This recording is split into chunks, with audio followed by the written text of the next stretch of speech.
We're going to talk about the good old days. And on tonight's good old days, Who's the boss? Do we remember Who's the Boss? Hey, of course I do. Hey, I remember that, Nessie. It's all flooding back to me. I used to watch this regularly because when you're a kid in the 80s, you didn't have a choice to watch what you wanted. You watched what was on. Right. That's true. This is true. Streaming paradise or dystopia we have now. It's whatever was on cable and whatever the big hit shows was. And this was Who's the Boss. What is the premise of Who's the Boss, you may be wondering? Well, I know, but you're going to tell them. Played by Tony Danza, who I believe also was Tony on the show, right?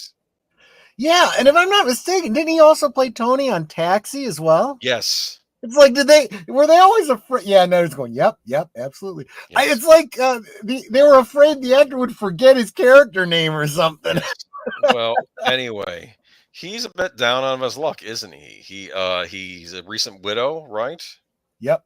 And he's a single dad now, and he takes a housekeeping job of all things with a well-to-do business lady. Mm-hmm. Also a single mom. Also a single mom who has a son. And you keep thinking, when are these two crazy kids going to get together, right? Yeah. But it was Anthony Morton Macelli, Tony, and he was a former Major League Baseball player. Do you remember that?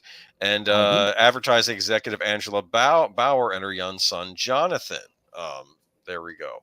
And Tony's daughter was named Samantha, if we recall, right? Yep. But and Mona was the grandmother, right? I loved her. She was like my favorite character on the show. Mona was a bit of an older seductress lady, right? Yeah. Wait until Netflix makes a live action version. Yeah, we'll wait. That'll be nice. With an all-American cast too. Yeah. Just don't get me started with Uzumaki. Anyway, we're talking about Who's the Boss because we got some Who's the Boss news coming up later that might be of interest to you. I loved it on SO. Mona was hot. Yeah, redhead lady, right? Yeah. Right. But there we go. There's a young Alyssa Milano who I think became crush of many young man in the United States. I will admit it. I was, I was about her age range, there was nothing wrong with it. Very 80s kid, but it was little misadventures. This was interesting because it's like you have like role reversal, right? You have this rich executive woman, and you have Tony almost taking on the executive role, but he's still kind of a very masculine, machismo man, right? Right. But he would still cook and stuff too, which I thought was interesting. But he was Italian, so you totally understand. You're like, okay, yeah. Remember the episode where he visited his mom and she put a big plate of food in him because she said "manja," Yep, absolutely. There's Jonathan. Who the heck is that? The girl with the glasses. Was she the Steve Urkel of this series? No, I don't think she was a recurring character. It was probably all right. I've seen her in a few pictures. I don't recall. Every series has to have the fool. I don't know if this I actually don't remember. I think no. I don't think she was all that important. So what do you remember about this show? I remember the finale when Tony actually ended up getting a coaching professorship. Like he became a coach at a university and kind of moved out. And then I think she lost her advertising job and sort of became, the roles got reversed, right? Remember that? Yeah, I do. Episodes? Yep. But then they figured it wasn't going to work. And then she left and, to go be an advertising. And then Tony, last scene we see is Tony showing up on her door again. So I assume they got married and got together and all that. Yeah. But here we go. It was a very, I personally, okay, so during this era, there was a lot of shows that brought up the whole trope of will they or won't they, right? Yes. You saw it with Moonlighting. You saw it with so many shows. And honestly, there was this idea that, well, if they get together, that's it. It's the end. And honestly, you could point to some examples like Moonlighting where they didn't know how to continue the show once they got there. Whereas I always felt that Who's the Boss was a perfect example of the will they or won't they can take as long as they want. And even if they ever resolved it, if they had gotten married, the dynamic of the show could have still continued because they had built that kind of interpersonal family relationship to the point where we were so invested in these characters, we would have been okay with wherever they were in their journey. I remembered one episode where I guess an old girlfriend from Tony's neighborhood came by, this sexy lady, and she and Angela got into a cat fight toward the end of the episode. I remember that. That was kind of out there. It's like, this does not seem like Angela. It does not seem, but she got angry, and I think that's where you got the idea. Yeah, she likes this man. I'm sorry. Oh yeah, exactly.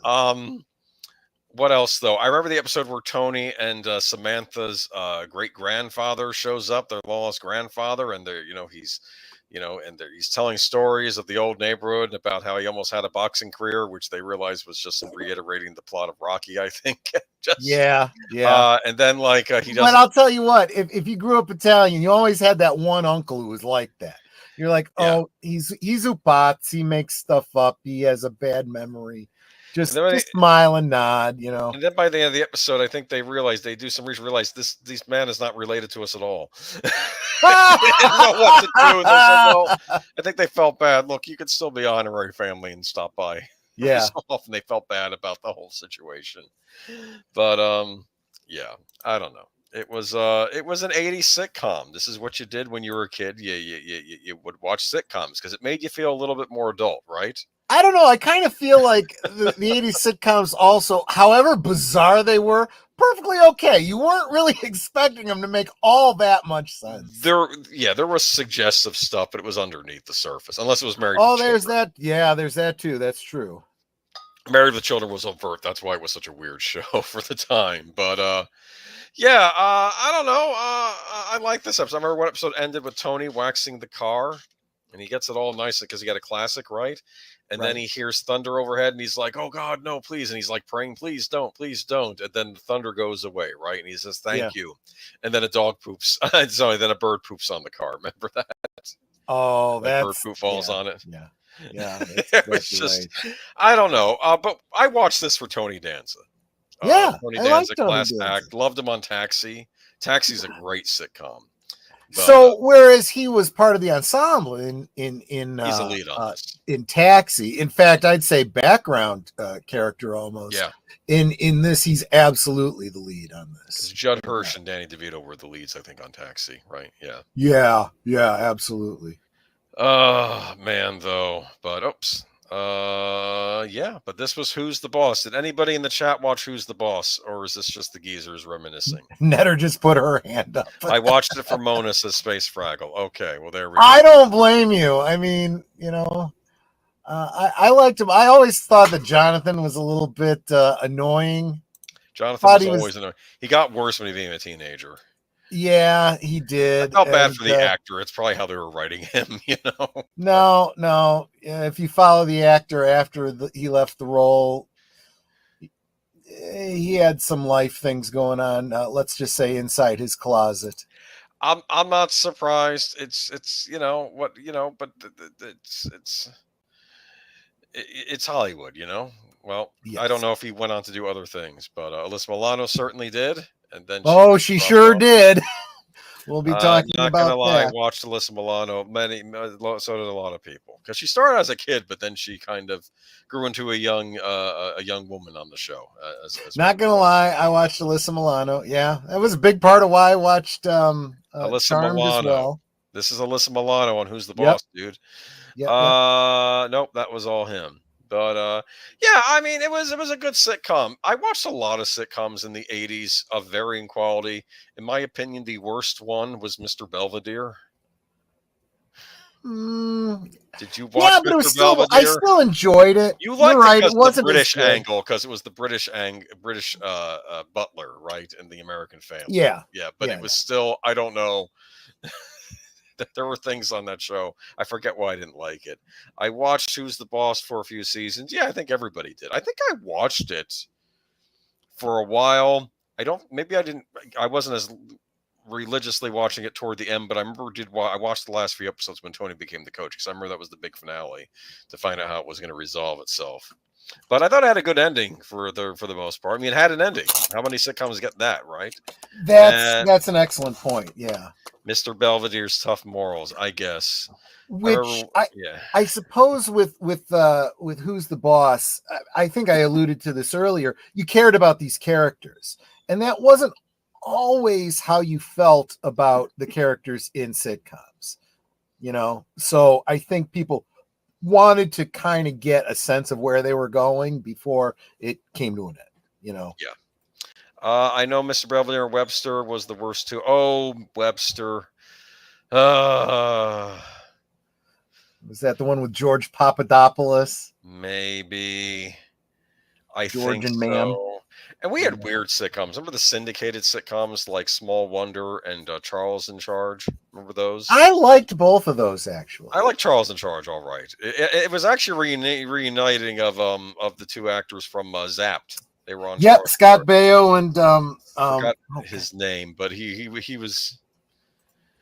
They would always have fool characters on these shows, though. That's why the little girl with the glasses was the fool character. But my vote for worst was Cosby. Never liked Cosby. I like Cosby, all right, but I appreciated the episode with the Muppets on the Cosby Show. Did you ever see that one? He had a bad dream. He was having a bad dream, and all these Muppets were showing up. They're not like the traditional, like Muppet Show Muppets, but I suspect Jim Henson, more like the Avenue Q Muppets. Well, I suspect that Jim Henson provided them, or at least was involved, because I have a suspicion this is always like they did this episode of the Cosby Show where he had the bad dream with the Muppets because he never was on the Muppet Show, so this might have been making. Oh, no, because like he, I think his stomach was disagreeing with him, and so he actually met a puppet of his stomach and was saying, "See, I'm disagreeing with you," like he was arguing.